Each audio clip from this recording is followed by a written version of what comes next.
Hello, good morning everyone. I hope you all are doing very well and I hope आप सबकी IIT exam की तैयारी अच्छी चल रही है। हम धीरे धीरे धीरे धीरे एक स्टेप ऊपर जा रहे हैं एंड जैसे जैसे हम एक स्टेप ऊपर जाएंगे तो क्वेश्चंस थोड़े से और interesting and you can say complex भी होते जाएंगे बट इंटरेस्टिंग भी होते जाएंगे। सो बेटा, आज का जो हमारा सेशन है इसमें हम कंटिन्यू करेंगे न्यूटन्स लॉज ऑफ मोशन को। ठीक है, प्रीवियस क्लास में हमने बिल्कुल ही बेसिक कवर किया था एंड आज की जो क्लास है इसमें जो हम डिस्कस करने वाले हैं हम उन्हीं फोर्सेस को कंटिन्यू करेंगे। मैंने आपको नॉर्मल फोर्स और टेंशन फोर्स के बारे में थोड़ा सा बताया था, उसी को हम कंटिन्यू करेंगे। उसके ऊपर कुछ क्वेश्चंस देखेंगे and then we will talk about, हम स्प्रिंग फोर्स भी डिस्कस करेंगे। स्प्रिंग फोर्स के बाद जब हम सपोर्ट को ब्रेक कर देते हैं, स्ट्रिंग को कट कर देते हैं, स्प्रिंग को कट कर देते हैं, वो वाली प्रॉब्लम्स देखेंगे and then we will talk about pseudo force. ठीक है, आज के सेशन का हमारा ये टारगेट रहेगा, इसे हम बहुत अच्छे से प्रिपेयर कर लेंगे।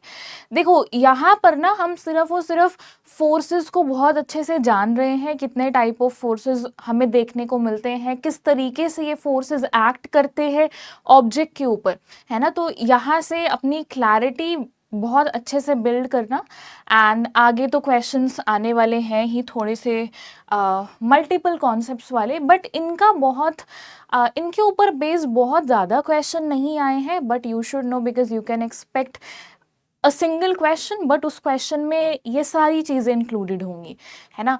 तो स्टार्ट करते हैं आज का सेशन। सबसे पहले हम थोड़ा सा रिकैप कर रहे हैं, नॉर्मल फोर्स क्या होता है। Normal force push type force होता है ना। नॉर्मल फोर्स किस तरीके से लगता है, जब दो ऑब्जेक्ट्स, मतलब आप अगर कोई भी ब्लॉक रख रहे हो टेबल के ऊपर, मैं ये पेन रख रही हूँ हैंड के ऊपर, तो जब ये दोनों ऑब्जेक्ट्स कांटेक्ट में आ रहे हैं तब नॉर्मल फोर्स लगता है। कैसे लगता है, ये जो सरफेस है ये इसको ऊपर की तरफ पुश कर रहा है। ठीक है, इसका जो वैसे नेचर होता है वो that is of electromagnetic origin. अब इसका रीज़न क्या है, बिकॉज जब आप माइक्रोस्कोपिक लेवल पे इसका रीज़न जानने की कोशिश करो कि नॉर्मल फोर्स लगता ही क्यों है, that is in short generally due to electrostatic repulsion. ठीक है, जब हम दो सरफेसेस को बहुत पास में लेके आ रहे हैं, कांटेक्ट में लेकर आ रहे हैं, है ना, तो उनके जो इलेक्ट्रॉन क्लाउड्स हैं उनके बीच में रिपल्शन होगा, या फिर in simple words electrostatic repulsion की वजह से, है ना। तो ये वाला जो सरफेस है इसके ऊपर आप कोई भी दूसरा ऑब्जेक्ट रखोगे वो उसे ऊपर की तरफ पुश करेगा, अवे करेगा। So it is always perpendicular to the surface, surface के परपेंडिकुलर होता है to the surface of contact and directed away from the surface towards the object। Surface से अवे होता है या ये कहो टुवर्ड्स ऑब्जेक्ट होता है। ठीक है, जैसे ही कांटेक्ट लूज होगा, है ना, जैसे ही कांटेक्ट लूज होगा, अगर कांटेक्ट नहीं है तो नॉर्मल फोर्स भी नहीं होगा। It disappears the moment an object loses contact with the surface. अगर सरफेस से कांटेक्ट छूट जाएगा that means normal force zero हो जाएगा। इस कॉन्सेप्ट का यूज हम बहुत जल्दी करने वाले हैं आगे जाकर, ये मैंने आपको बता दिया है। अगर हम स्पेसिफिकली बात करते हैं स्फेरिकल ऑब्जेक्ट्स की, उन केसेस में अगर मैं आपसे पूछूं नॉर्मल फोर्स, जैसे यहाँ पर एक एग्जांपल है, वैसे मैंने आपको कल भी एक दो एग्जांपल्स दिए थे, है ना। लेट्स सपोज ये आपके पास एक स्फेरिकल ऑब्जेक्ट है, इस तरीके से इसे यहाँ पर प्लेस किया गया है, तो कांटेक्ट यहाँ पर है और कांटेक्ट यहाँ पर है। ठीक है, किस तरीके से लगता है नॉर्मल फोर्स, ये जो सरफेस है इसको पुश करेगा, है ना, तो इस डायरेक्शन में होगा एंड सेंटर से पास होगा। ठीक है, इसकी जो डायरेक्शन है दैट इज टुवर्ड्स सेंटर। अगर ये सेंटर है टुवर्ड्स सेंटर होगा। क्यों, बहुत सिंपल सा ही रीजन है, क्योंकि ये परपेंडिकुलरली एक्ट करेगा, तो परपेंडिकुलर तो सेंटर से पास ही होगा, है ना। अगर हम बात कर रहे हैं तो यहाँ पर भी कांटेक्ट है, तो यहाँ पर भी जो नॉर्मल फोर्स होगा that will be towards centre, passes through the geometric center। This was about normal force in short। ठीक है, एंड ये क्वेश्चन मैंने आपको वैसे होमवर्क के लिए दिया था, दिस वन। आई होप सभी ने ट्राई किया होगा। एक बार हम जल्दी से डिस्कस कर लेते हैं इस क्वेश्चन को। Find the contact force between the blocks and acceleration of the blocks. आपको क्या बताना है, कॉन्टैक्ट फोर्स बताना है इन ब्लॉक्स के बीच में। मैंने आपको एक बहुत सिंपल वर्जन करवाया था कल की क्लास में एंड ये होमवर्क में दिया था। तो आपको ब्लॉक्स की एक्सेलरेशन बतानी है और कांटेक्ट फोर्स जो लग रहा है इनके बीच में वो बताना है। ठीक है, तो अगर हम बात करें यहाँ पर नेट एक्सटर्नल फोर्स कितना लग रहा है, यहाँ से 50 न्यूटन का लग रहा है और इधर से 30 न्यूटन का लग रहा है, मतलब एक्सेलरेशन इस डायरेक्शन में होगी, है ना। तो अगर मैं आपसे सिर्फ एक्सेलरेशन पूछूं, देखो ये जो तीनों ब्लॉक्स हैं कनेक्ट मतलब साथ में मूव कर रहे हैं, दीज विल मूव टुगेदर, तो हम सीधा सीधा यहाँ से F net is equals to m total into a, यही फॉर्मूला लगाएंगे एंड एक्सेलरेशन आपको मिल जाएगी। ये हम क्यों लगा देते हैं सीधा सीधा ना, ये भी अभी मैं आपको दिखा दूंगी। अगर किसी के माइंड में ये क्वेश्चन आ रहा है वो भी क्लियर हो जाएगा अभी। तो एक्सेलरेशन किसके इक्वल आएगी, नेट फोर्स किसके इक्वल है, नेट एक्सटर्नल फोर्स होता है, ठीक है। तो 50 न्यूटन इधर है एंड 30 न्यूटन टुवर्ड्स लेफ्ट है, तो इधर आ जाएगा 50 माइनस 30। टोटल मास कितना है, 2 + 5 एंड देन 3 10 है ये, ठीक है। तो आपको मिल रहा है 20/10, ये आ रहा है 2 मीटर पर सेकेंड स्क्वायर, ये आ रहा है 2 मीटर पर सेकेंड स्क्वायर, ठीक है। अब ये हम डायरेक्टली क्यों यूज कर सकते हैं, वैसे तो मैंने आपको कल भी बताया था। देखो इनके बीच में जो फोर्सेस लग रहे हैं वो कौन कौन से हैं, नॉर्मल फोर्स लग रहा है ना, ये ग्राउंड भी, ये जो जिसके ऊपर आपने इसे रखा हुआ है वो भी नॉर्मल फोर्स लगा रहा है और इनके बीच में आपस भी नॉर्मल फोर्स है, राइट। तो अगर हम बात करें, पहले हम इक्वेशंस लिख ही लेते हैं, इक्वेशंस के थ्रू आपको बहुत इजीली दिख जाएगा। हम इन सभी का फ्री बॉडी डायग्राम बनाते हैं। 2 kg वाले ब्लॉक के ऊपर कौन कौन से फोर्सेस लग रहे हैं, यहाँ पर 50 न्यूटन का फोर्स लग रहा है, ठीक है, नीचे 2g होगा एंड ये जो सरफेस है ऊपर नॉर्मल फोर्स लगा रहा होगा, n1 कह देते हैं इसे। हालांकि ये दोनों तो बैलेंस आउट है, n1 2g के इक्वल है, ये हमें वैसे शो करने की जरूरत नहीं है। और कौन सा फोर्स है, ये वाला ब्लॉक भी तो इसको इधर की तरफ पुश कर रहा होगा, तो इसकी वजह से भी नॉर्मल फोर्स होगा, कहाँ होगा, इस डायरेक्शन में होगा, इसे हम n2 कह देते हैं, ठीक है। ओके, ये है आपका 2 kg ब्लॉक का फ्री बॉडी डायग्राम। उसी तरीके से यहाँ पर 5 kg वाले ब्लॉक का भी फ्री बॉडी डायग्राम बना लेते हैं। ये है आपके पास 5 kg वाला ब्लॉक। 5 kg वाले ब्लॉक के ऊपर कौन कौन से फोर्सेस लग रहे हैं, अगेन नीचे 5g होगा, ठीक है, और इसका नॉर्मल ऊपर होगा, इसे हम n3 कह देते हैं। एंड इसके अलावा ये 2 kg वाला ब्लॉक 5 को इधर पुश कर रहा है, ठीक है, इधर कितने से पुश कर रहा है, इक्वल एंड ऑपोजिट। 5 वाला 2 को इधर n2 से पुश कर रहा है, 2 वाला 5 को इधर n2 से पुश कर रहा है। उसके अलावा 3 वाला इसको इधर पुश करेगा तो इधर आ जाएगा, इसे हम रिप्रेजेंट कर देते हैं n4 से, ठीक है। सिर्फ यही फोर्सेस हैं और कोई फोर्स नहीं लग रहा है 5 kg पे, तो ये FBD हो गया है 5 kg वाले ब्लॉक का। 3 kg वाले ब्लॉक पे आ जाओ, ये है 3 kg वाला ब्लॉक, ठीक है, नीचे 3g होगा एंड ऊपर कितना होगा, नॉर्मल इसको कह देते हैं n5, ठीक है। वैसे ये दोनों बैलेंस आउट होंगे तो वैसे लिखने की हमें जरूरत नहीं है, बट इधर कौन सा होगा, 30 न्यूटन इधर लग रहा है, ठीक है, 30 न्यूटन इधर लग रहा है और 3 kg के ऊपर यहाँ पर कांटेक्ट है, ये दोनों कांटेक्ट में है, तो ये इसको इधर पुश करेगा। कितने से पुश करेगा, हमने क्या लिया था, n4 लिया था, n4 से पुश करेगा, है ना। जितने से 5 3 को पुश कर रहा है उतने से 3 5 को पुश करेगा। ओके, तो बस अब हमें इक्वेशंस लिखनी है, जल्दी से इक्वेशन लिख लेते हैं। यहाँ पर n1 2g के इक्वल है, इन्हें तो साइड कर देते हैं, n3 5g के इक्वल है और यहाँ पर n5 जो है वो 3g के इक्वल है। एक काम हो गया।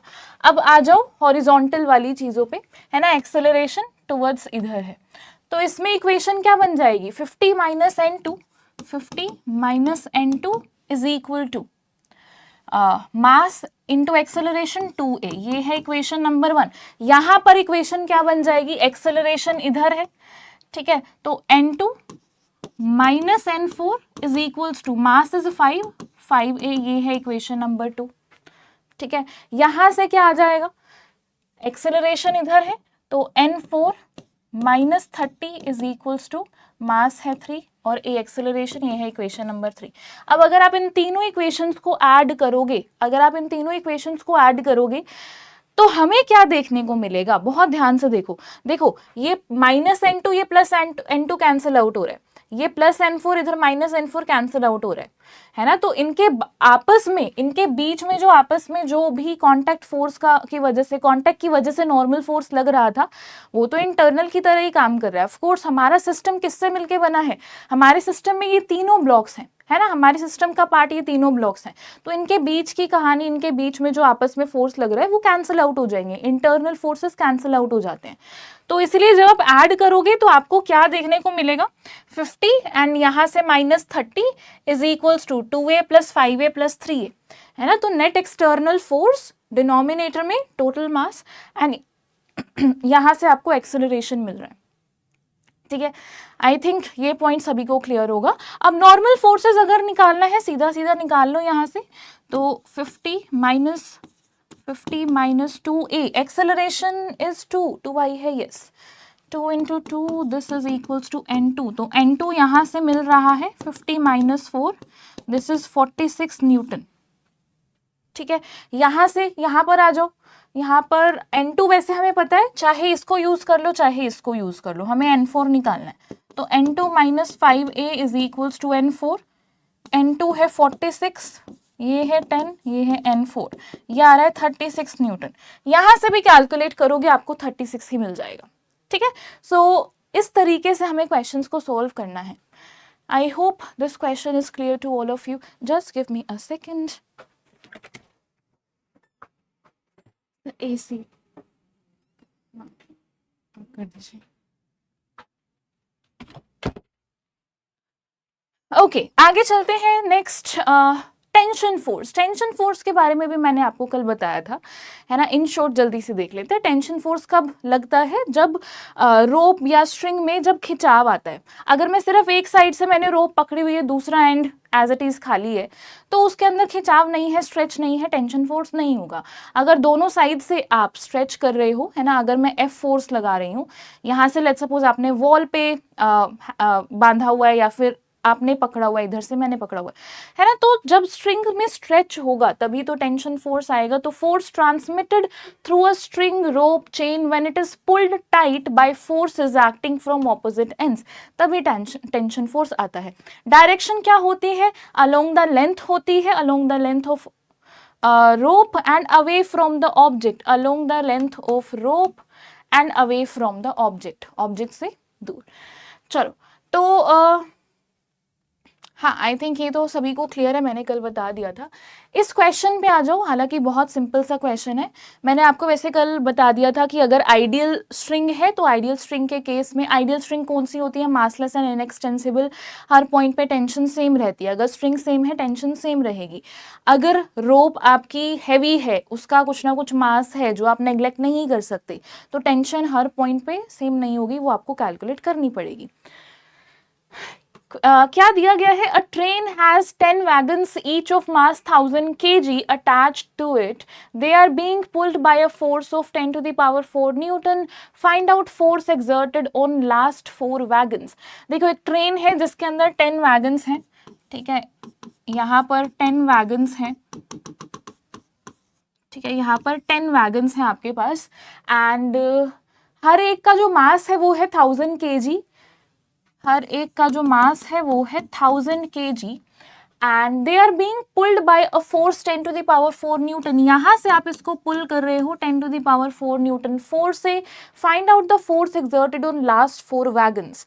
लास्ट के जो 4 वैगन्स हैं, इन लास्ट के 4 वैगन्स पे कितना फोर्स एक्सर्ट हुआ होगा, ये आपको बताना है। ये किससे कनेक्टेड है, ये 4 वैगन्स बाकी के 6 वैगन्स से कनेक्टेड है ना। तो मतलब यहाँ पर जो टेंशन है, एक तरीके से आपसे टेंशन ही तो पूछा जा रहा है कि find out the force exerted on last 4 wagons. यहाँ से आप 10 to the power 4 newton force लगा के खींच रहे हो, तो यहाँ पर तो 10 to the power 4 newton force लग रहा है, एंड ये सभी साथ में मूव कर रहे हैं, है ना, ये सभी साथ में मूव कर रहे हैं। तो हम सीधा सीधा पहले एक्सेलरेशन निकाल लें।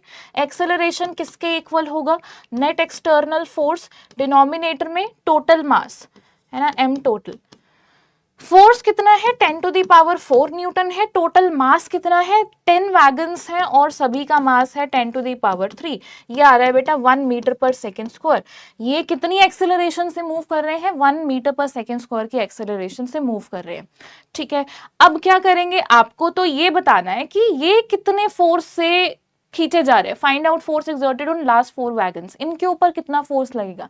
ये ए से मूव कर रहे हैं, इनका मास कितना है, इनका मास कितना है, force exerted on last 4 wagon, simple आ जाएगा, बहुत इजी तरीके से आ जाएगा। दिस इज, इनका मास क्या हो जाएगा 4 इंटू 10⁻³ मल्टीप्लाई में एक्सेलरेशन क्या है 1 है, ये आ रहा है 4000 न्यूटन। ठीक है, I hope this is clear. Similar ही है, मतलब जो मैंने आपको हैवी रोप वाला कल की क्लास में बताया था उससे सिमिलर ही है ना, यहाँ पर मासेस हैं। ओके, आगे चलते हैं। ओके, नेक्स्ट क्वेश्चन पे आ जाओ। इस पे आने से पहले ना थोड़ा सा और टेंशन फोर्स के बारे में आपको अच्छे से समझ आएगा इस क्वेश्चन के थ्रू। ठीक है, ये बहुत ही अच्छा क्वेश्चन है, उसके बाद हम मंकी प्रॉब्लम पे आ जाएंगे। In the figure the blocks A B C of mass m, यहाँ मेंशन नहीं है, I think these are the blocks, this is A, this is B, if I am not wrong. Let's see एक बार read out कर लेते हैं। In the figure the blocks A B C of mass m, हाँ mass m वाले हैं, ठीक है। Each have acceleration a1 a2 and a3 respectively, इसका एक्सेलरेशन a1 है, इसका a2 है, उसका a3 है। F1 and F2 are external forces of magnitudes 2mg and mg respectively. External force show किए गए हैं। F1 यहाँ पर एक्सटर्नल फोर्स जो आपने लगाया है वो 2mg के इक्वल है, एंड यहाँ पर जो आपने एक्सटर्नल फोर्स लगाया है F2 वो mg के इक्वल है। ओके, आपको a1 a2 a3 की वैल्यू बतानी है। ठीक है, a1 a2 a3 की आपको वैल्यू बतानी है, इसका एक्सेलरेशन बताना है 1 2 एंड दिस इज 3। इन तीनों ब्लॉक्स का आपको एक्सेलरेशन बताना है, a1 a2 a3 की वैल्यू बतानी है।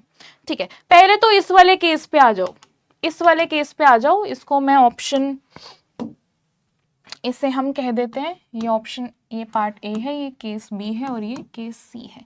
तो पहले बी पे आ जाइए, बी वाले को सॉल्व कर लेते हैं। बी वाला सिंपल है ना, धीरे धीरे हम टेंशन का जो कॉन्सेप्ट है वो बिल्डअप कर लेंगे इस क्वेश्चन के थ्रू। यहाँ पर आपके पास एक मास m है एंड इधर आपके पास जो ब्लॉक है इसका मास 2m है। ठीक है, हाँ, आपको इस ब्लॉक का एक्सेलरेशन बताना है। देखो क्या होगा इस केस में, बहुत ही सिंपल सा केस है, कुछ भी नहीं करना। नीचे 2mg लगेगा यहाँ पर, ठीक है, यहाँ पर नीचे mg लग रहा होगा। एक ही स्ट्रिंग है, आइडियल ही है, जब तक आपको स्पेसिफाई नहीं किया जा रहा कि इसका कुछ ना कुछ मास है, आइडियल ही होगी। ठीक है, तो आइडियल स्ट्रिंग है तो हर पॉइंट पे सेम स्ट्रिंग है तो टेंशन सेम होगी यहाँ पर। ठीक है, तो हमें तो वैसे एक्सेलरेशन निकालना है, इधर टेंशन T होगी एंड यहाँ पर भी टेंशन T होगी। ये इधर की तरफ नीचे एक्सेलरेट करेगा A2 से और ये फिर ऊपर की तरफ जाएगा। इक्वेशंस लिखते हैं, क्या आ जाएंगी? वैसे तो आप सीधा सीधा फॉर्मूला भी यूज कर सकते हो इफ यू रिमेंबर, ठीक है, नहीं तो, लेकिन सिर्फ इस केस में है ना, ये आपका वही एटवुड्स मशीन है। तो इक्वेशंस क्या बन जाएंगी? इसके लिए बन जाएगी 2mg minus T is equals to 2ma2। ठीक है, इसके लिए क्या बन जाएगी इक्वेशन? इसके लिए बन जाएगी, ऊपर की तरफ है तो t minus mg is equals to ma2। ठीक है, वैसे आई थिंक अगर आपने प्रिपेयर किया है बाकी एग्जाम्स के लिए तो आप सीधा सीधा बता सकते हो, है ना। नेट फोर्स वाला ही इक्वेशन उठाओ, आपको एक्सेलरेशन सीधा मिल जाएगी। ए किसके इक्वल आ जाएगा, A2 किसके इक्वल आ जाएगा। नेट एक्सटर्नल फोर्स कितना है, ये नीचे आ रहा है और ये ऊपर जा रहा है, 2mg माइनस mg। डिनोमिनेटर में क्या है, टोटल मास इज 3m, ये आ गया, कुछ भी नहीं था इसमें। ठीक है, इधर से आ जाएगा mg बाय 3m, m से m कैंसिल आउट हो रहा है, ये आ रहा है g बाय 3 डाउनवर्ड। इसके लिए अपवर्ड्स होगा, अगर हमसे इस ब्लॉक का पूछा जा रहा है, इस ब्लॉक के लिए अपवर्ड्स होगा g बाय 3 से। इसको सॉल्व करोगे तो भी सेम आएगा, इनको ऐड कर दो। ठीक है, इनको ऐड कर देंगे हम तो minus T plus T cancel out, 2mg minus mg is equals to 3ma2, same thing.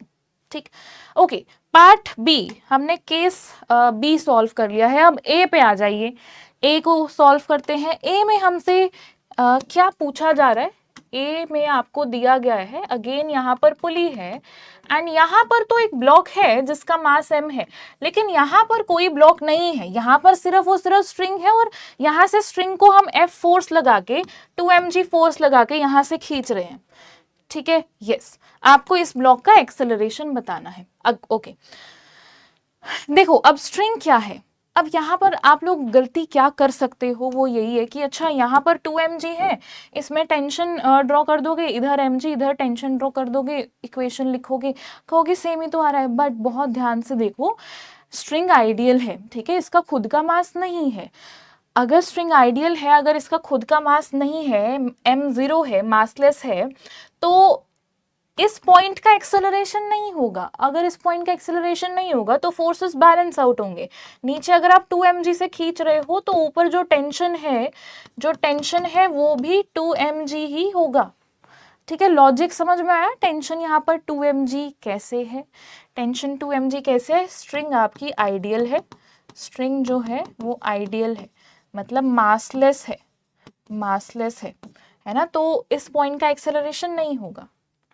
Okay ठीक है, अब आपको टेंशन पता चल गई है, आपको अगर टेंशन पता चल गई है, टेंशन सेम ही स्ट्रिंग है, सेम रहेगी, आपको टेंशन पता चल गई है, इधर mg होगा, है ना, और टेंशन कितनी है 2 mg है, इसका एक्सेलरेशन कहाँ होगा हम निकाल सकते हैं, तो t माइनस ऊपर एक्सेलरेशन होगा t minus mg is equals to ma। ठीक है, a1 कह देते हैं, फर्स्ट वाला हमारा केस है ये, तो 2 mg minus mg is equals to ma1, mg is equals to ma1, ये a1 आ रहा है g। ठीक है, ये g एक्सेलरेशन से ऊपर जाएगा, ये वाला ब्लॉक केस 1 में। ओके उस पे थर्ड वाले पे आ जाओ, थर्ड वाले को यहीं पे कर लेते हैं। थर्ड वाले में क्या हो रहा है देखो, थर्ड वाले में क्या हो रहा है, यहाँ पर ब्लॉक है और ऑफ कोर्स इसका खुद का वेट भी है, mg भी है नीचे, उसके साथ साथ क्या है, आप यहाँ पर एक्सटर्नल फोर्स भी लगा रहे हो। ठीक है, मैंने mg फोर्स से इसको पुल भी किया है नीचे, तो इस वाले केस में क्या हो जाएगा यहाँ पर m मास का ब्लॉक है, यहाँ पर भी m मास का ब्लॉक है, mg तो इसका खुद का वेट था, लेकिन F2 भी है जो कि mg के इक्वल है। ठीक है, और इसका मास m है, हमें इसका एक्सेलरेशन बताना है।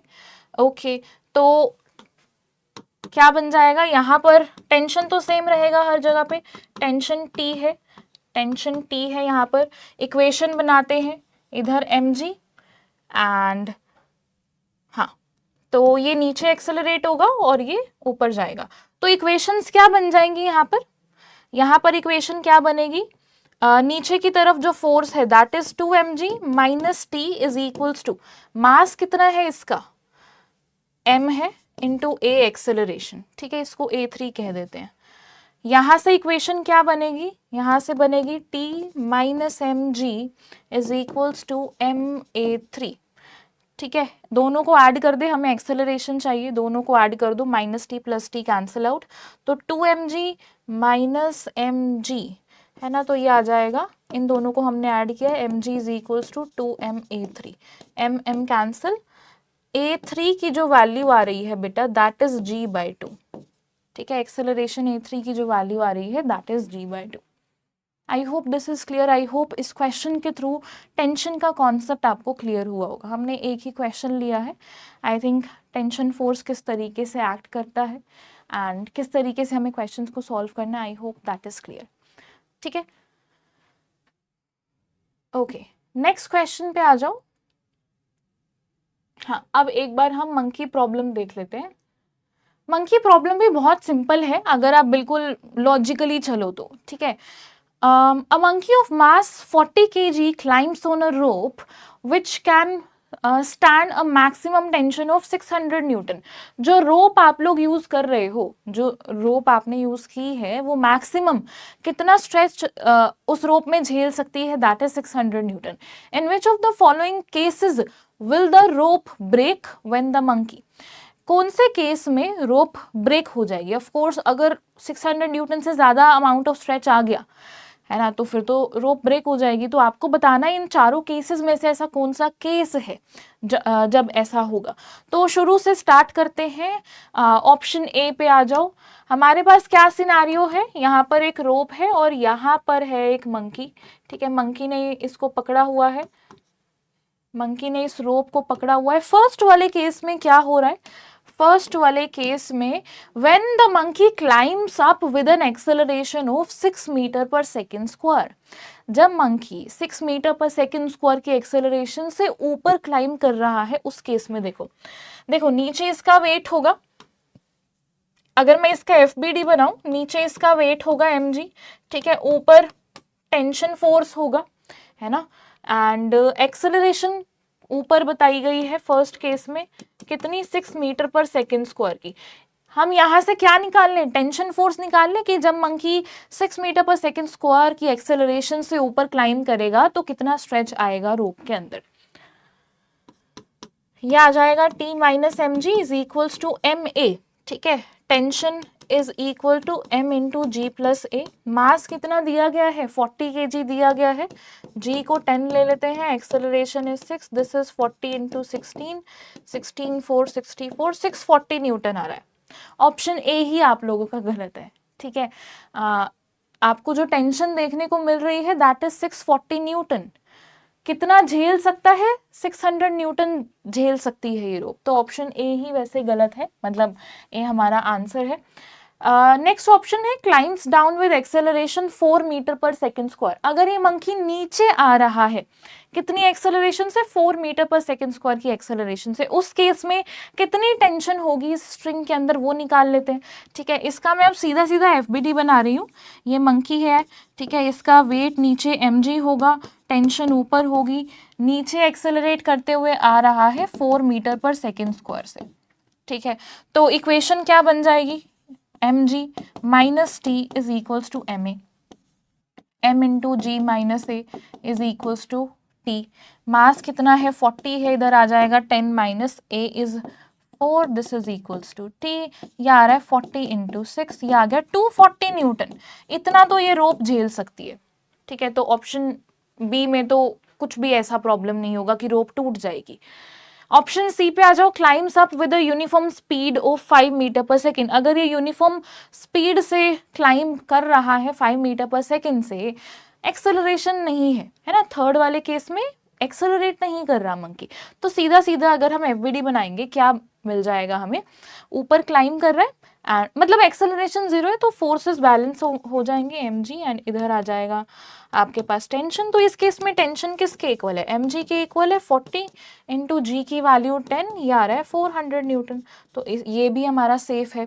ऑप्शन डी में क्या है, falls down the rope nearly freely under gravity. अगर ये एकदम से मतलब फ्री फॉल करता है तो क्या होगा, ऑप्शन डी में क्या है, ये मंकी है, इसका वेट नीचे mg है, ठीक है, टेंशन T ऊपर है, अब ये नीचे एक्सेलरेट कर रहा है g की वैल्यू से, मतलब फ्री फॉल कर रहा है। तो इस केस में क्या हो जाएगा, टेंशन हम कैसे निकालेंगे, तो this is mg minus T is equals to ma, and यहाँ से क्या आ रहा है, mg minus ma is equals to T, तो टेंशन किसके इक्वल आ गई, ये तो 0 आ रहा है ना, फ्री फॉल है इस केस में, तो टेंशन हमारा 0 आ रहा है, क्योंकि a क्या है, g है, तो mg माइनस mg ये आ रहा है 0। Option A is the correct one. I hope ये क्वेश्चन सभी को क्लियर है, ठीक है। ओके, नेक्स्ट टॉपिक पे आ जाइए, स्प्रिंग फोर्स। स्प्रिंग फोर्स क्या होता है, स्प्रिंग फोर्स कब लगता है, स्प्रिंग फोर्स क्या होता है, ये बहुत ही इंटरेस्टिंग है। स्प्रिंग फोर्स हम आगे जाके ऑसिलेशंस वाले चैप्टर में भी इसका डिस्कशन करेंगे। स्प्रिंग फोर्स क्या होता है, अगर आपके पास कोई स्प्रिंग है, ठीक है, अगर आपके पास कोई स्प्रिंग है, अब ये स्प्रिंग की टेंडेंसी होती है कि अगर हम स्प्रिंग को स्ट्रेच करें तो वो वापस अपनी ओरिजिनल लेंथ पे आने की कोशिश करता है, ठीक है। जिस फोर्स की वजह से आने की कोशिश करता है उसे कहते हैं रिस्टोरिंग फोर्स। वो जो रिस्टोरिंग फोर्स होता है वो हुक्स लॉ को फॉलो करता है, which is F is equals to minus K X. Spring force किसके इक्वल होता है, माइनस के एक्स के इक्वल होता है, जहां पर ये समझना बहुत जरूरी है, K क्या है, स्प्रिंग कांस्टेंट है। स्प्रिंग कांस्टेंट तो क्या रिप्रेजेंट करता है कि स्प्रिंग हमारा कितना स्टिफ है, जो आप यूज कर रहे हो स्प्रिंग वो कितना स्टिफ है, ठीक है। K क्या होता है, स्प्रिंग कांस्टेंट होता है। X क्या होता है, यहाँ पर X होता है बेटा नेट इलोंगेशन या कहो नेट कंप्रेशन, ठीक है। चाहे इसको आप x से रिप्रेजेंट करो चाहे डेल्टा x से रिप्रेजेंट करो, ये क्या बताता है कि कितना नेट इलोंगेशन हुआ है स्प्रिंग के अंदर। नेट इलोंगेशन कहो या नेट कंप्रेशन कहो, ठीक है। अगर मैं इस स्प्रिंग को दोनों साइड से पकड़ के खींचूं, लेट्स सपोज मैंने यहां से खींचा तो ये x1 अमाउंट से स्ट्रेच हो गया, यहां से भी मैंने इसको पकड़ के खींचा, फोर्स लगाया तो यहां से x2 अमाउंट से स्ट्रेच हो गया, ठीक है। x2 अमाउंट से यहां से स्ट्रेच हो गया, x1 अमाउंट से यहां से स्ट्रेच हो गया, मैंने दोनों साइड से पकड़ के खींचा, तो क्या होगा, स्प्रिंग फोर्स कितना होगा, इस पॉइंट पे स्प्रिंग फोर्स कितना होगा। जब आप स्प्रिंग को स्ट्रेच कर रहे हो, स्प्रिंग की टेंडेंसी होती है वापस अपनी ओरिजिनल लेंथ पे आने की, राइट। तो क्या होगा, यहां पर स्प्रिंग फोर्स जो लगेगा वो इधर लगेगा, वो वापस अपनी ओरिजिनल लेंथ पे आना चाहेगा, अपनी नेचुरल लेंथ पे आना चाहेगा। स्प्रिंग फोर्स की वैल्यू किसके इक्वल होगी, अब वो देखो, ये F की वैल्यू किसके इक्वल होगी, यहाँ पर माइनस के। अब नेट इलोंगेशन कितना हुआ है, यहाँ पर स्ट्रेच हुआ है स्प्रिंग, मतलब नेट कितनी लेंथ इसकी बढ़ गई है, कितनी लेंथ स्ट्रेच हुई है, ठीक है, कितना इलोंगेशन आया है, कितना इलोंगेशन आया है, x1 प्लस x2 का आया है ना, तो इधर आ जाएगा माइनस के इंटू x1 प्लस x2, ठीक है। अब वही इसके डिफरेंट केसेस बन जाएंगे। अगर मैं यहां से इसको कंप्रेस करूं, है ना, और यहां से स्ट्रेच करूं, आपको अल्टीमेटली किस पे ध्यान देना है कि कितना अमाउंट ऑफ स्ट्रेच आया है, ठीक है, कितना अमाउंट ऑफ लेंथ में चेंज आया है। अब स्प्रिंग यहां पर तो मैंने इलोंगेट कर दिया, कंप्रेस भी हो सकता है। अगर मैं यहां से भी कंप्रेस कर दूं और यहां से भी कंप्रेस कर दूं, यहां से मैंने x1 अमाउंट से कंप्रेस कर दिया, यहां से मैंने x2 अमाउंट से कंप्रेस कर दिया, कितना चेंज आया है लेंथ में, कितना कंप्रेशन हुआ है, यहाँ से x1 यहाँ से x2, मतलब x1 प्लस x2 का नेट कंप्रेशन हुआ है ना। तो स्प्रिंग फोर्स क्या बन जाएगा, वही माइनस के into x1 plus x2। Minus जो साइन है वो डायरेक्शन बताता है, ठीक है, नेगेटिव साइन जो है यहाँ पर, नेगेटिव साइन डायरेक्शन बताता है, ठीक है। नेगेटिव साइन सिर्फ डायरेक्शन के बारे में आपको बता रहा है कि आपने यहां से खींचा तो इस तरफ लेकिन स्प्रिंग फोर्स इधर लगेगा, यहां पर आपने खींचा तो इस तरफ लेकिन स्प्रिंग फोर्स इधर की तरफ लगेगा। तो नेगेटिव साइन डायरेक्शन बता रहा है सिर्फ, ठीक। ओके, नेक्स्ट के की जो बेटा एसआई यूनिट होती है दैट इज न्यूटन पर मीटर। F बाय एक्स करोगे न्यूटन पर मीटर, आपको इसकी एसआई यूनिट मिल जाएगी। एंड अगर हम स्प्रिंग को कट करते हैं, ये बहुत इंटरेस्टिंग है, अगर हम स्प्रिंग को कट कर देते हैं तो के की वैल्यू चेंज हो जाती है ना। के किस तरीके से चेंज होता है, अगर हम कट कर रहे हैं, के जो होता है वो लेंथ के इनवर्सली प्रोपोर्शनल होता है, K is inversely proportional to length. ये जो रिलेशन है ना, ये आपको जब हम पढ़ेंगे मैकेनिकल प्रॉपर्टीज ऑफ सॉलिड्स, वहां पर आपको एक्सप्रेशन दिखाएंगे, आपको दिख जाएगा कि हाँ के इनवर्सली प्रोपोर्शनल होता है लेंथ के एक्चुअली, ठीक है। तो अभी तो सीधा सीधा पता होना चाहिए दैट के is directly proportional to 1/L, या कहो K is inversely proportional to L। कहाँ से आता है ये हम बाद में जाके मैं आपको थोड़ा सा इसका हिंट दे दूंगी, ठीक है। ओके, चलो अब देखो स्प्रिंग फोर्स के ऊपर से जो क्वेश्चन बहुत अच्छे बनते हैं that is breaking of support. मतलब अगर हम स्ट्रिंग को कट कर रहे हैं या फिर स्प्रिंग को कट कर रहे हैं, इस पे आते हैं, बट ना हम यहीं पर कर लें क्या सीरीज एंड पैरेलल वाला। चलो अभी यही कर लेते हैं, सीरीज एंड पैरेलल वाला जो कॉम्बिनेशन है उस पे हम आ जाएंगे, ठीक है। पहले एक बार ये डिस्कस कर लेते हैं, breaking of support. Find the acceleration of block A and B just after string is cut. आपको ब्लॉक्स ए और बी का एक्सेलरेशन बताना है जब आप स्ट्रिंग को कट कर रहे हो। इस पर्टिकुलर क्वेश्चन में क्या कर रहे हैं, स्ट्रिंग को कट कर रहे हैं, ठीक है। जब आप इस स्ट्रिंग को कट कर दोगे तो इन दोनों का जो एक्सेलरेशन होगा वो क्या होगा। देखो अब हम कैसे अप्रोच करते हैं इन क्वेश्चंस को, पहले हम इक्विलिब्रियम पोजीशन पे देखेंगे, इक्विलिब्रियम स्टेट की क्या कहानी है, ठीक है। वो हम क्यों करते हैं अभी आपको समझ में आएगा, ठीक। तो जब ये इक्विलिब्रियम में होगा तो यहां पर mg इसका वेट होगा इस ब्लॉक बी का, है ना। ऊपर क्या होगा, टेंशन होगा, है ना। देखो जहां पर भी स्प्रिंग होता है वैसे हम इसको टेंशन से रिप्रेजेंट कर सकते हैं, ठीक है। यहाँ पर हम टेंशन T डिनोट कर सकते हैं, चाहे आप kx लिख लो चाहे आप T ही लिख लो। एंड यहाँ पर क्या होगा, नीचे टेंशन तो होगा ही साथ इसका खुद का वेट mg, यहाँ पर अलग रोप है तो यहाँ पर मैं टेंशन T2 लिख देती हूँ, ठीक है। यहाँ पर टेंशन T2 लिख देते हैं, ओके। अब एट इक्विलिब्रियम इक्विलिब्रियम वाली स्टेट में हमारे पास क्या सिनारियो है, स्प्रिंग में जो टेंशन है, या फिर kx लिख लो, ठीक है, चाहे आप kx लिख लो चाहे आप t लिख लो, किसके इक्वल है, ये mg के इक्वल है, ठीक है। और यहां पर क्या है, T2 किसके इक्वल है, mg प्लस t के इक्वल है, t हमें पता है mg है, तो ये आ गया 2mg।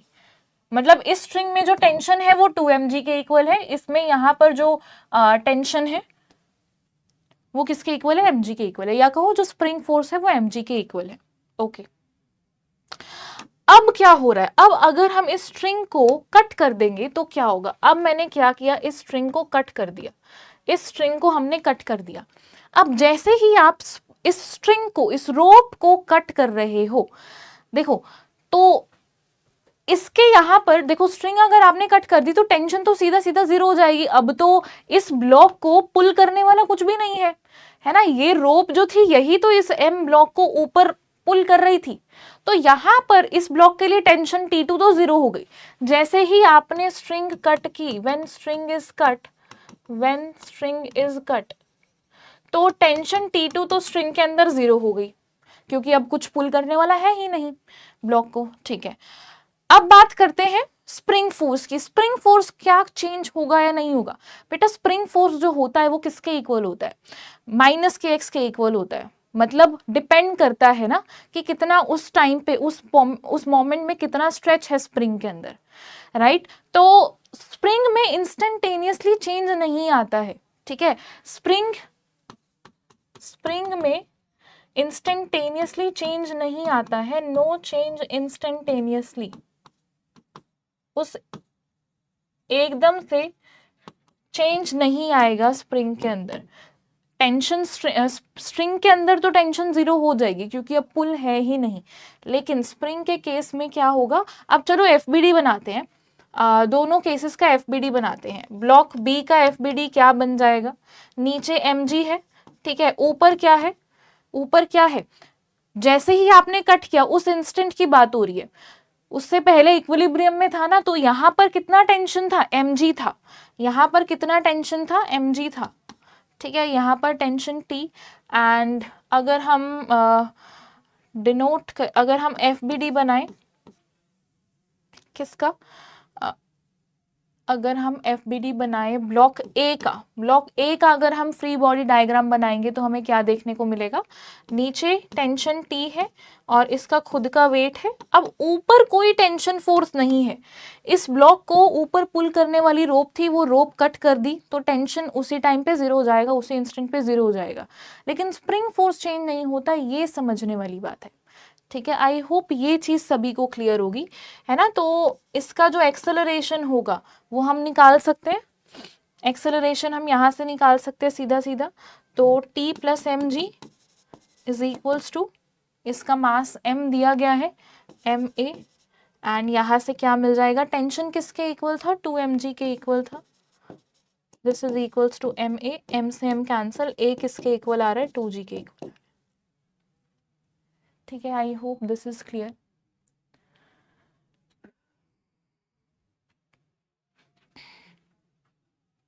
बाकी इसके ऊपर अभी हम और क्वेश्चंस करते हैं और आपको क्लैरिटी मिल जाएगी। अब यहाँ पर दोनों अगर हम कट कर दे तो क्या होगा ये देखते हैं, ठीक है।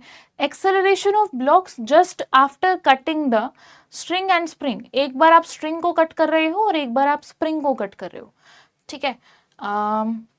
ओके, तो सबसे पहला केस ले लेते हैं जब हम स्ट्रिंग को कट कर रहे हैं, बट उससे पहले हमें इक्विलिब्रियम पे क्या सिनारियो है वो देखना होगा कि इक्विलिब्रियम पोजीशन में कितनी टेंशन है स्ट्रिंग के अंदर, ठीक है, और इसमें कितना स्प्रिंग फोर्स है। तो पहले हम इक्विलिब्रियम पे डिस्कस कर लेते हैं। एट इक्विलिब्रियम क्या होगा, नीचे 2g फोर्स लग रहा है, इसमें टेंशन T1 ले लेते हैं, ठीक है, और कोई फोर्स नहीं है तो T1 is equals to 2g। 4 के ऊपर क्या लग रहा होगा, यहाँ पर 4g लग रहा होगा, एंड यहाँ पर ये टेंशन T1 भी है, एंड ऊपर इसके अंदर टेंशन T2। तो T2 किसके इक्वल है, T2 है T1 प्लस 4g के इक्वल। T1 क्या था, 2g था, ये आ गया 6g। तो इक्विलिब्रियम पॉइंट पे आपको दोनों टेंशन मिल गई, ठीक है, T1 पता चल गया, T2 पता चल गया। अब अगर हम स्ट्रिंग को कट करते हैं तो क्या होगा? अब हमारे पास दो केसेस हैं, एक बार हम स्ट्रिंग को कट करेंगे, एक बार हम स्प्रिंग को कट करेंगे। तो जब हम स्ट्रिंग को कट कर रहे हैं, जब स्ट्रिंग को हम कट कर रहे हैं, स्ट्रिंग इज कट, इस केस में क्या होगा? जब हम स्ट्रिंग को कट कर रहे हैं इस केस में क्या होगा? देखो, एकदम से टेंशन तो जीरो हो जाएगी, ठीक है, ये जो रोप थी इसी ने ही तो इस ब्लॉक को पुल करके रखा हुआ था, अब ये रोप ही नहीं बचेगी तो T1 तो इंस्टेंटली हो जाएगा जीरो। तो अगर हम ब्लॉक ए का FBD बनाएंगे, ब्लॉक ए का फ्री बॉडी डायग्राम बनाओगे, नीचे सिर्फ और सिर्फ वेट लग रहा है, ठीक है, और कोई ऊपर फोर्स ही नहीं है, ठीक है, नीचे एक्सेलरेट होगा, तो इस केस में 2g is equals to 2a, acceleration क्या आ गई इस ब्लॉक की? g आ गई। इस ब्लॉक की तो सीधा सीधा हमने निकाल ली कितनी एक्सेलरेशन है। अब आ जाओ ब्लॉक बी पे, मतलब जिसका मास 4 kg है, इसका फ्री बॉडी डायग्राम बनाते हैं, इसके साथ क्या हुआ है, ठीक है। अब इसका खुद का वेट 4g तो नीचे लग ही रहा था, उसके साथ साथ T1 हट जाएगा एंड ऊपर T2 है, ठीक है, T2 किसके इक्वल है? 6g के इक्वल है। अब देखो इस मोमेंट में स्प्रिंग फोर्स कितना था? 6g के इक्वल था। अब स्प्रिंग फोर्स क्या करेगा? मतलब ये जो ब्लॉक है ऊपर की तरफ एक्सेलरेट करेगा, है ना, ये ऊपर की तरफ एक्सेलरेट करेगा। 6g minus 4g is equals to mass 4 है इंटू a एक्सेलरेशन, ये आ रहा है 2g is equals to 4a, a acceleration आ गया आपका g/2, ऊपर की तरफ g/2 से एक्सेलरेट करेगा 4 kg वाला ब्लॉक जब आप स्ट्रिंग को कट करोगे तो, ठीक है। सेकंड पार्ट है जब आप स्प्रिंग को कट कर रहे हो, जब हम स्प्रिंग को कट कर रहे हैं तो क्या होगा? स्प्रिंग को कट करने से क्या होगा? देखो, अब जब आप स्प्रिंग को कट कर रहे हो, मैंने यहां से स्प्रिंग को कट कर दिया, ठीक है, तो अब तो ये कनेक्टेड नहीं है स्प्रिंग से, मतलब ये वाला T2 जीरो हो गया। स्प्रिंग को जब आपने कट किया, ये जो ब्लॉक है ये अब स्प्रिंग से कनेक्टेड नहीं है, T2 जीरो हो जाएगा एंड ये दोनों अब साथ में मूव करेंगे, 4 kg वाला ब्लॉक एंड 2 kg वाला ब्लॉक साथ में मूव करेंगे। अगर आपको अलग से FBD बनाना है तो अलग से बना लो, नहीं तो आपको G ही मिलेगी, देख लेते हैं एक बार। तो ये है 2 kg वाला ब्लॉक, नीचे 2g है और ऊपर टेंशन T1 है ना, एंड T1 किसके इक्वल था? T1 कहाँ गया? 2g था, है ना, और ऊपर आपके पास 4 kg वाला ब्लॉक है, 4 kg वाला ब्लॉक, नीचे इसके ऊपर लग रहा है 4g एंड नीचे टेंशन T1 है एंड ऊपर अब नहीं है एंड ये नीचे एक्सेलरेट करेंगे, यहां से हम a की वैल्यू निकाल सकते हैं, ठीक है। अब ये साथ में ही मूव करेंगे।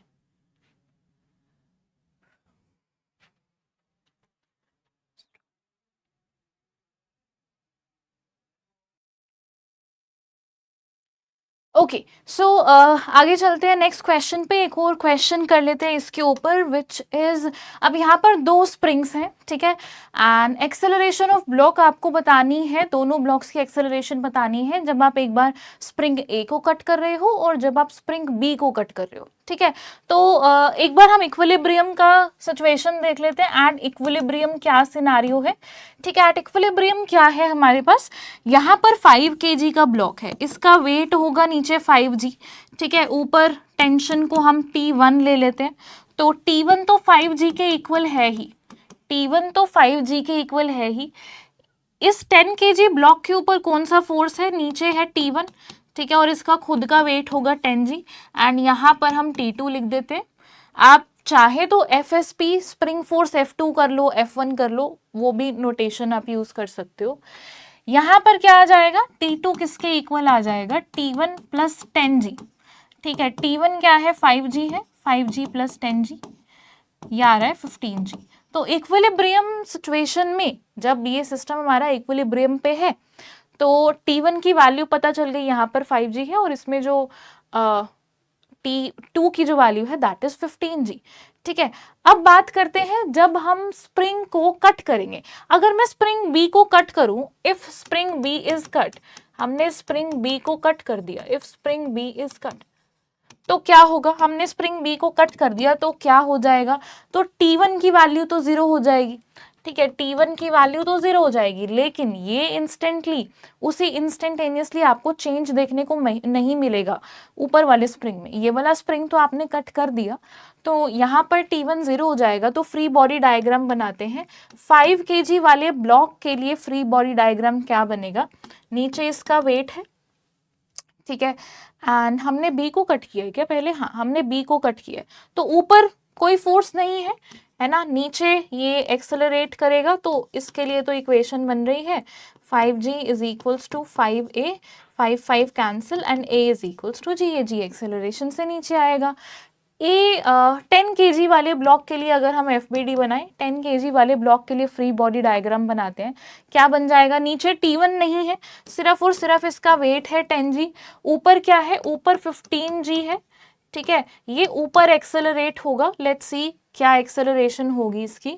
तो 15g minus 10g, 15g minus 10g is equals to, इसका मास है 10a, ये है 5g by 10 is equals to a। तो यहाँ से आपको a की वैल्यू मिल गई, ठीक है, a की वैल्यू आपको मिल गई g/2। इसी तरीके से अगर हम स्प्रिंग a को कट करेंगे, that will be your homework, ठीक है, इन दोनों ब्लॉक्स की एक्सेलरेशन निकालना है। Let me know in the chart कि क्या वैल्यू आ रही है इन दोनों ब्लॉक्स की एक्सेलरेशन की, ठीक है, जब हम स्प्रिंग a को कट करेंगे। हमने b वाला कर लिया, ठीक, ओके। अब आगे चलते हैं नेक्स्ट। ओके, अब देखो बहुत सारी जगह पे अगर आपसे इस तरीके से पूछा जाता है कि वेइंग मशीन के ऊपर कोई पर्सन है, आपको बताना है उस वेइंग मशीन की रीडिंग क्या होगी, ठीक है। जब भी वेइंग मशीन की बात हो रही है, देखो जब आप वेइंग मशीन के ऊपर खड़े हो तो वेइंग मशीन क्या मेजर क्या कर रही होती है? एक्चुअली वेइंग मशीन क्या चीज मेजर कर रही होती है?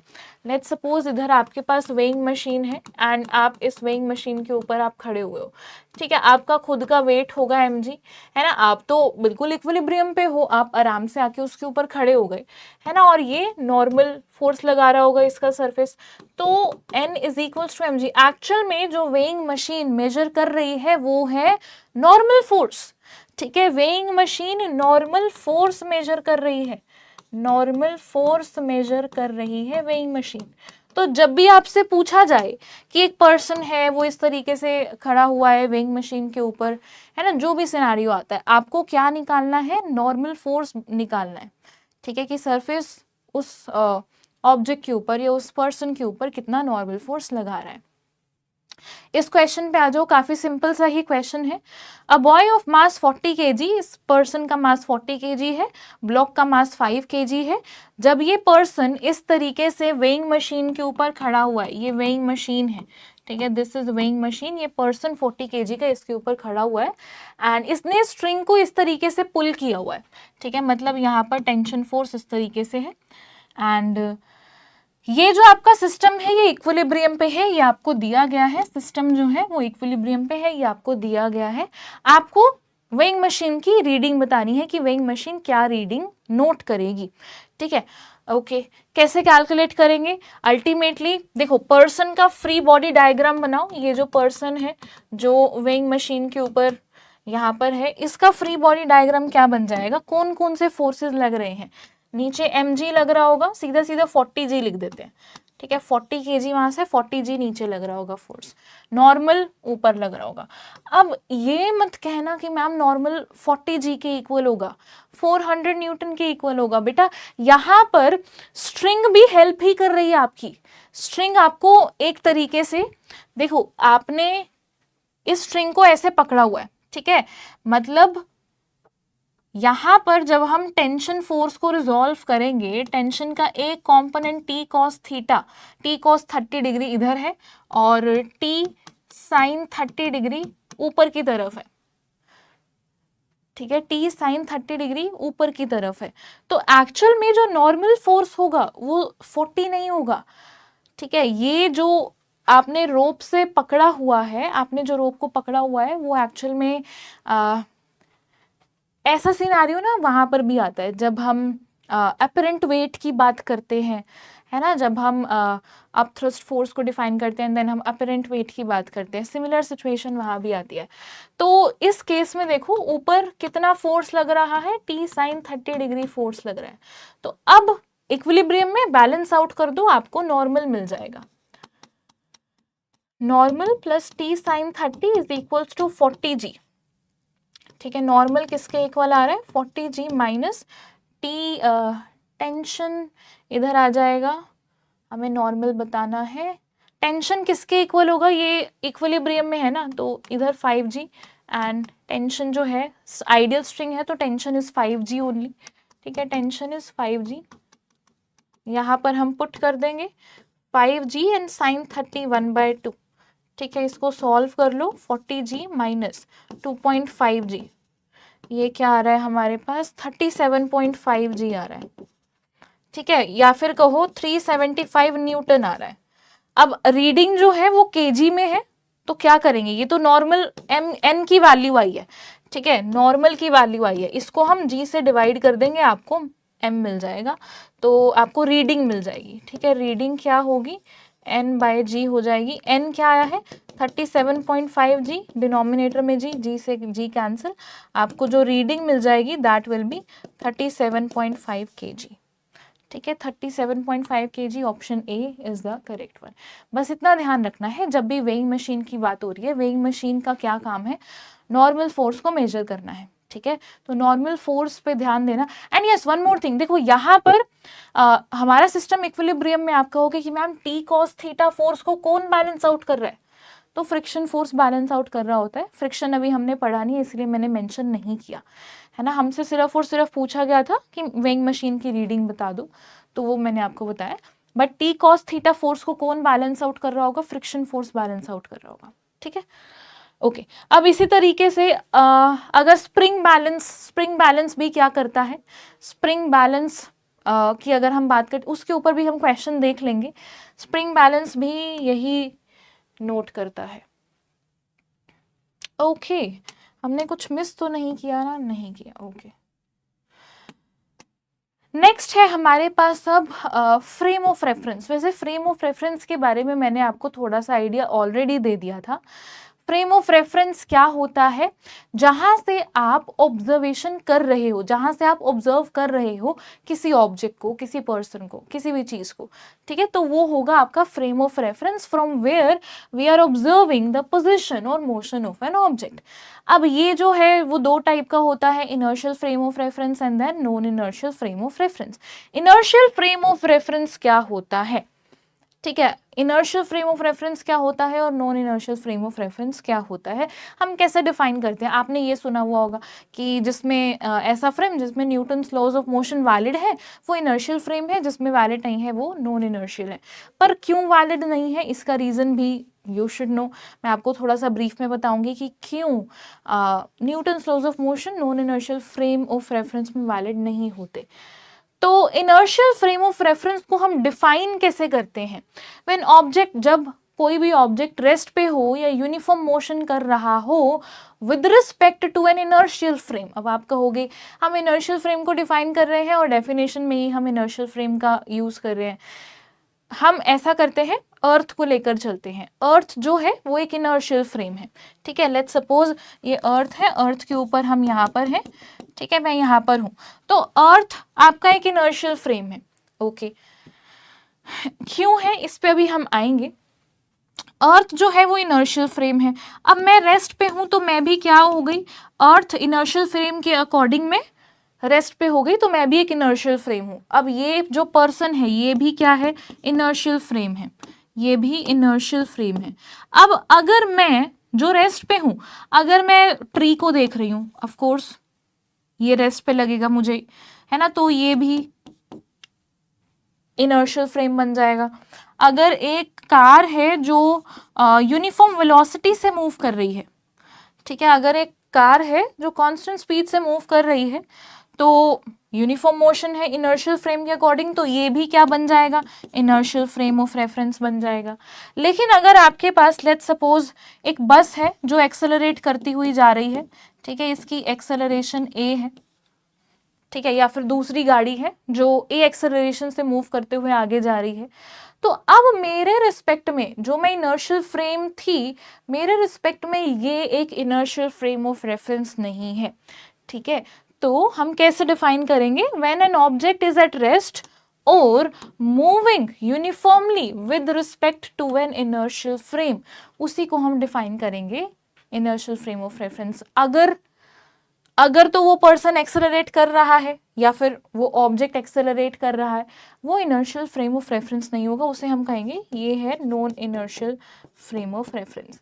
Non inertial frame of reference क्या होता है? When an object is accelerating और rotating with respect to an inertial frame, मतलब जब acceleration is not equals to 0, उस केस में वो जो आपका फ्रेम ऑफ रेफरेंस होगा that will be non inertial frame of reference.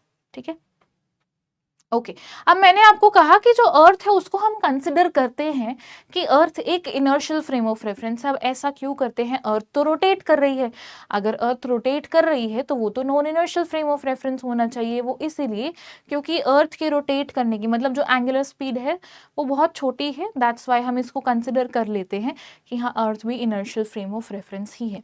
ठीक है, so earth is considered as inertial frame of reference. अच्छा, अब जो मैंने कहा कि Newton's laws of motion valid नहीं होते, ठीक है, वो क्यों नहीं होते?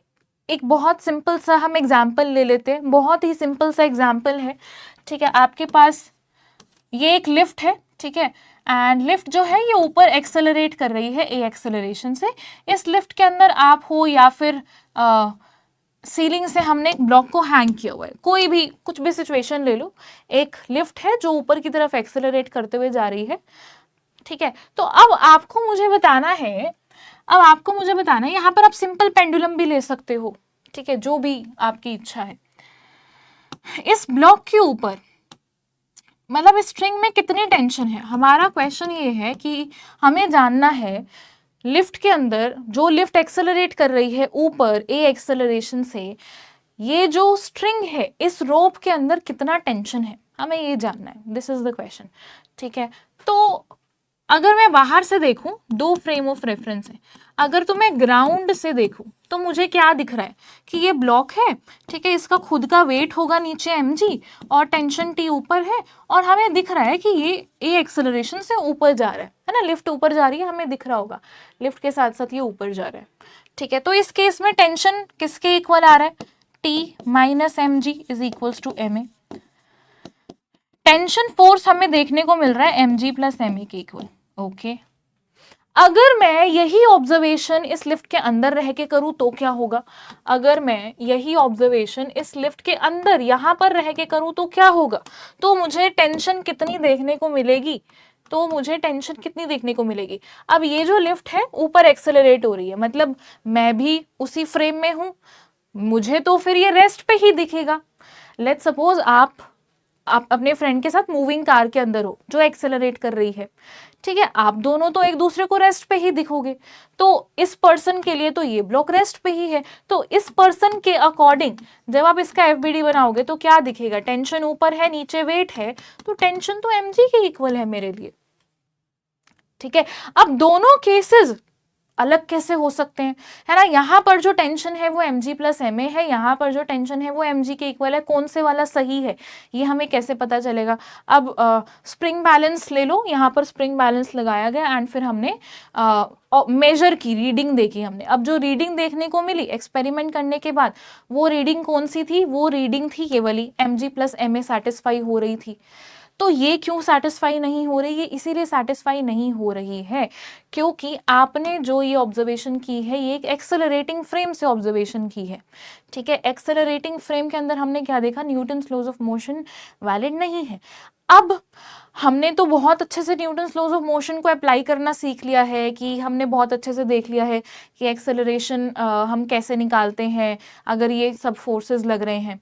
ठीक है, तो क्या करें हम कि Newton's laws of motion valid हो जाए? हम एक एक्स्ट्रा फोर्स पिक्चर में लेकर आए जिसे हम कहते हैं सूडो फोर्स। सूडो फोर्स कोई ऐसा रियल वाला फोर्स नहीं है, ये एक इमेजिनरी फोर्स है या फेक फोर्स है, इमेजिनरी फोर्स है। ठीक है, किस तरीके से सूडो फोर्स एक्ट कर रहा है? सूडो फोर्स इस तरीके से लगता है कि जिस डायरेक्शन में आपका फ्रेम एक्सेलरेट हो रहा है ना, उसके ऑपोजिट डायरेक्शन में लगेगा। हमें क्या चाहिए? टेंशन जो है ना वो mg प्लस ma के इक्वल आ जाए। अब ये कब होगा? जब mg की डायरेक्शन में ही ma लग जाएगा, राइट? तो क्या करेंगे, सूडो फोर्स को अब हम कैसे डिफाइन कर रहे हैं, सूडो फोर्स एक इमेजिनरी फोर्स है, it is an imaginary force which is introduce, क्यों इंट्रोड्यूस किया गया है, ताकि हम न्यूटन लॉज ऑफ मोशन को यूज कर सके एक्सेलरेटेड फ्रेम के अंदर भी, ठीक है। सूडो फोर्स किसके इक्वल होता है, माइनस एम ए के इक्वल होता है। एम क्या है, उस ऑब्जेक्ट का मास है जो एक्सेलरेटेड फ्रेम के अंदर है। ब्लॉक भी एक्सेलरेटेड फ्रेम के अंदर था, उसके ऊपर भी सूडो फोर्स लगेगा। आप भी अगर एक्सेलरेटेड फ्रेम के अंदर हो, आपके ऊपर भी सूडो फोर्स लगेगा, ठीक है। तो एम क्या है, उस ऑब्जेक्ट का मास है। ए क्या है, उस फ्रेम का एक्सेलरेशन है। किस फ्रेम का, जिस एक्सेलरेटेड फ्रेम के अंदर आप हो, है ना, वो ए एक्सेलरेशन से एक्सेलरेट कर रहा है, उस फ्रेम का एक्सेलरेशन है, ठीक है। माइनस साइन क्या है, डायरेक्शन बता रहा है, माइनस साइन डायरेक्शन बता रहा है। जिस डायरेक्शन में फ्रेम एक्सेलरेट कर रहा है, उसके ऑपोजिट डायरेक्शन में उस ऑब्जेक्ट के ऊपर फोर्स लगेगा, जो ऑब्जेक्ट कहो या पर्सन कहो, जो उस एक्सेलरेटेड फ्रेम के अंदर प्रेजेंट है, ठीक है। I hope this is clear. चलो अब इन सारे केसेस को एक बार थोड़ा सा डिस्कस कर लेते हैं। हमारे पास क्या है, हमारे पास 3 केसेस है, 3 सिनारियो है। हमें तीनों केसेस में नॉर्मल फोर्स की वैल्यू निकालनी है। नॉर्मल फोर्स इन तीनों केसेस में किसके इक्वल होगा। ओके, तो फर्स्ट वाले केस में देखो, लिफ्ट जो है वो रेस्ट पे है, रेस्ट पे है, there is no acceleration, acceleration lift का जो एक्सेलरेशन है वो 0 है। तो पर्सन के ऊपर नीचे उसका वेट mg है ना, ऊपर नॉर्मल फोर्स होगा, तो सीधा सीधा आपको पता चल गया नॉर्मल फोर्स mg के इक्वल है, कुछ भी नहीं था इसमें, ठीक है। नेक्स्ट क्या है, नेक्स्ट केस में क्या है, लिफ्ट जो है वो ऊपर एक्सेलरेट कर रही है a एक्सेलरेशन से, ठीक है। इस केस में क्या होगा, इसका खुद का वेट होगा mg, ओके, और क्या होगा, ऊपर नॉर्मल फोर्स लग रहा होगा, ठीक है। मैं लिफ्ट के अंदर हूं, वो लिफ्ट जो ऊपर एक्सेलरेट कर रही है, तो मेरे ऊपर सूडो फोर्स भी लगेगा, ठीक है, इसके ऊपर सूडो फोर्स भी लगेगा। अगर आप बाहर से बैठ के देखोगे तो भी आपको अब सेम ही आंसर मिलेगा। अगर आप एक्सेलरेटेड फ्रेम के अंदर बैठ के देखोगे तो भी आपको आंसर सेम ही लगेगा। करना क्या है, जब आप एक एक्सेलरेटेड फ्रेम के अंदर बैठकर आपको रीडिंग लेनी है, तो आपको सूडो फोर्स भी अप्लाई करना पड़ेगा, दैट्स इट। यहां पर सूडो फोर्स कितना लगेगा, ऊपर एक्सेलरेट कर रहा है मेरा फ्रेम, तो नीचे ऑपोजिट डायरेक्शन में लगेगा। इस पर्सन का मास m है, तो एम ए, नीचे सूडो फोर्स लगेगा। तो नॉर्मल फोर्स किसके इक्वल आ रहा है, ये आ रहा है mg प्लस ma के इक्वल, ठीक है। ये जो मैंने नॉर्मल फोर्स निकाला है, ये कैसे निकाला है, जब मैं इस फ्रेम के अंदर हूं तो निकाला है। आप बाहर रह के निकालोगे तो भी आपको सेम ही मिलेगा। अगर मैं बाहर रह के निकालूं, लेट्स सपोज आप एक पर्सन तो इसके अंदर है, उस लिफ्ट के अंदर है जो ऊपर एक्सेलरेट हो रही है, और मैं यहाँ पर ग्राउंड पे हूँ, ठीक है, और मुझे बताना है कि कितना नॉर्मल फोर्स लग रहा है, किसके इक्वल होगा। मुझे क्या दिखेगा, इसके ऊपर नीचे वेट mg लगेगा, ऊपर नॉर्मल फोर्स लगेगा, और ये लिफ्ट ऊपर एक्सेलरेट कर रही है ना। तो मैं कहूँगी कि ऊपर नॉर्मल है, n minus M G is equals to M a, f is equals to M a ही यूज किया है, एफ इज इक्वल्स टू सिर्फ एम ए ही यूज किया है, n ऊपर एम जी नीचे, तो नॉर्मल फोर्स कितना मिल रहा है, M G plus M A के इक्वल मिल रहा है अभी भी, है ना। ये ग्राउंड से बैठ के जब हमने देखा तो आया है, ये जब लिफ्ट के अंदर आप बैठ के देखोगे तो आपको ये मिलेगा, ठीक है। तो ये है ground frame of reference, ground frame, और ये है एक्सेलरेटेड लिफ्ट वाला फ्रेम, लिफ्ट फ्रेम। चलो नेक्स्ट वाला जो केस है, इसमें क्या है, जब लिफ्ट ए एक्सेलरेशन से नीचे आ रही है, इस केस में क्या होगा, ये बहुत इंटरेस्टिंग है।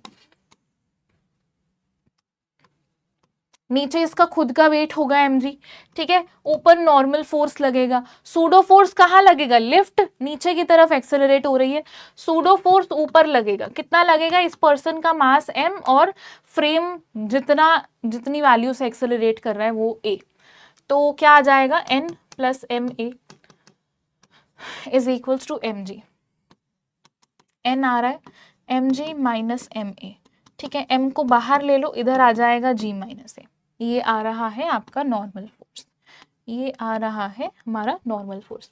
अब ऐसे भी मैं क्वेश्चन बना सकती हूँ, लिफ्ट के अंदर पर्सन है है ना, और वो जो पर्सन है वो वेइंग मशीन के ऊपर खड़ा हुआ है।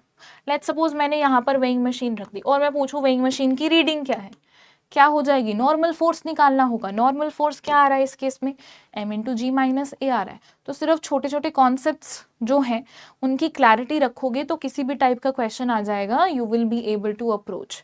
ठीक है, ओके। अब इस सिनारियो में देखो, अगर अगर मैं कहूं ये जो लिफ्ट है ना ये जी एक्सेलरेशन से नीचे आ रही है, if a is equals to g, अगर इस लिफ्ट की जो एक्सेलरेशन है वो जी के इक्वल है, उस केस में क्या होगा, तब हम क्या कहेंगे, मतलब lift is under free fall, है ना, हम कहेंगे lift is under free fall. इस केस में क्या होगा, नॉर्मल फोर्स किसके इक्वल आ रहा है, m इंटू जी माइनस ए, क्या है, g है, ये कैंसिल आउट हो रहा है, नॉर्मल फोर्स जीरो आ गया। नॉर्मल फोर्स जीरो कब होता है, जब कांटेक्ट नहीं होता, है ना। अब यहाँ पर क्या देखने को मिल रहा है, नॉर्मल फोर्स जीरो मतलब कांटेक्ट लूज हो गया है, मतलब ये जो पर्सन है ये फ्लोट कर रहा है ना, ये सस्पेंड हो गया है person, this is just hovering around यहाँ पर। तो ये क्या है, फ्लोट कर रहा है, मतलब ये वेटलेसनेस की कंडीशन में आ गया। वेटलेसनेस की जो कंडीशन है ये हम ग्रेविटेशन चैप्टर में भी देखेंगे, ठीक है, जब एस्ट्रोनॉट सैटेलाइट के अंदर है, वो वाली पिक्चर भी हम अच्छे से डिस्कस करेंगे। ये कौन सी सिनेरियो है, देखो नॉर्मल फोर्स जीरो मतलब किसी भी ऑब्जेक्ट को उसका वेट तभी तो फील होता है ना जब वो मतलब यू कैन से ग्राउंड के टच में हो। अगर मैं हवा में हूँ, लेट्स सपोज मैं जब जंप कर रही हूँ तो मुझे तो मेरा वेट फील नहीं होगा। मुझे मेरा वेट कब फील होता है, जब मैं ग्राउंड पे हूँ, जब मैं किसी सरफेस के साथ कांटेक्ट में हूँ। ठीक है, जब हम जंप कर रहे हैं तो आपको वेट फील नहीं होगा। सो यू कैन से जब नॉर्मल फोर्स जीरो होता है ना, वो आपकी कंडीशन होती है वेटलेसनेस की। ठीक है, बाकी इसके बारे में हम आगे जाकर पढ़ेंगे ग्रेविटेशन चैप्टर में। अच्छा, अगर मैं कहूँ एक्सेलरेशन जो है वो जी से ज्यादा है, इस केस में क्या होगा, इसी सिनेरियो में मैंने कहा जो एक्सेलरेशन है ना वो जी से ज्यादा है, तो क्या होगा, एक्सेलरेशन अगर जी से ज्यादा है, ये जो पर्सन है इसके ऊपर एम ए ऊपर की तरफ जो है ये वाला फोर्स ज्यादा है और नीचे वाला फोर्स कम है, क्या होगा, इसका सर ऊपर सीलिंग से जाके टकरा जाएगा। ठीक है, इस पर्सन का हेड जो है वो सीलिंग से जाके टकरा जाएगा अगर ऊपर वाला फोर्स ज्यादा है, मतलब अगर एक्सेलरेशन ज्यादा है तो। ठीक है, I hope this is clear. ठीक है, सिर्फ अपने बेसिक्स क्लियर रखो, क्वेश्चंस तो हम करेंगे जैसे जैसे हम आगे चलेंगे। नेक्स्ट क्वेश्चन जो है व्हाट, वैसे ये क्वेश्चन आप लोगों ने किया हुआ होगा ऑलरेडी, अगर आपने चाहे नीट की तैयारी की है चाहे जेई की तैयारी की है। What horizontal acceleration should be provided to the wedge, wedge को कितना हॉरिजॉन्टल एक्सेलरेशन हमें प्रोवाइड करना है सच दैट ये जो ब्लॉक आपने इस वेज के ऊपर रखा हुआ है ये ब्लॉक रेस्ट पे ही रहे, ये ब्लॉक मूव ना करे। ठीक है, so that the block of mass m kept on wedge remains at rest with respect to the wedge, ये wedge के रिस्पेक्ट में रेस्ट पे ही रहे। कितनी एक्सेलरेशन से आपको इसे मूव करवाना होगा कि ये रेस्ट पे रहेगा। अब बहुत ध्यान से देखो इस ब्लॉक के ऊपर कौन कौन से फोर्सेस लग रहे हैं। ठीक है, इस ब्लॉक के ऊपर नीचे mg लग रहा है, ओके, इधर नॉर्मल फोर्स लग रहा है, इधर जो है नॉर्मल फोर्स लग रहा है ना, इस सरफेस के परपेंडिकुलर इधर नॉर्मल फोर्स लग रहा है। ये अगर थीटा है, हम इसको ना ऐसे रिजॉल्व कर रहे हैं, ये अगर थीटा है इसका परपेंडिकुलर ये हो गया, इसका ये भी थीटा हो जाएगा, ये भी थीटा हो जाएगा।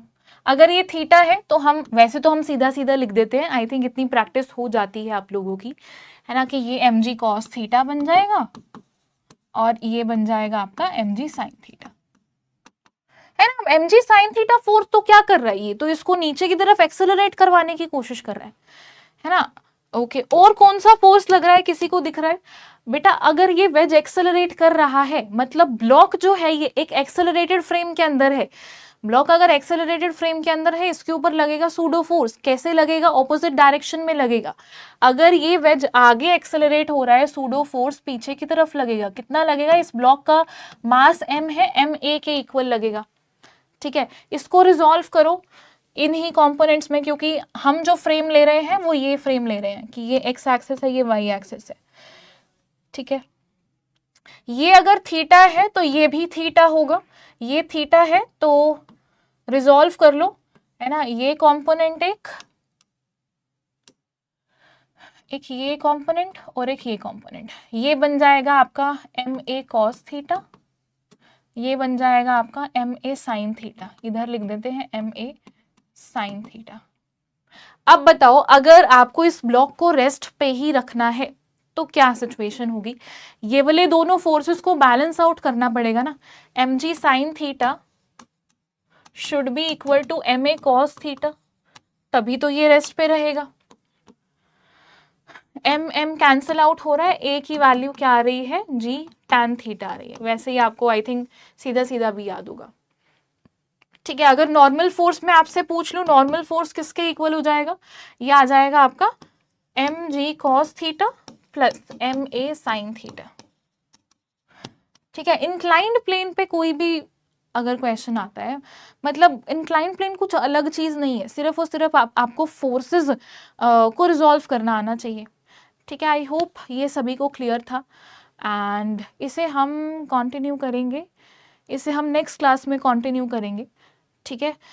नेक्स्ट क्लास में जो हम डिस्कस करेंगे वो होगा constraint relation and friction force, ठीक है। एंड देन उससे नेक्स्ट क्लास में हम सर्कुलर मोशन का डिस्कशन करेंगे, उसमें काइनेमैटिक्स भी होगा एंड डायनामिक्स भी होगा, डायनामिक्स ऑफ सर्कुलर मोशन भी और काइनेमैटिक्स ऑफ सर्कुलर मोशन भी।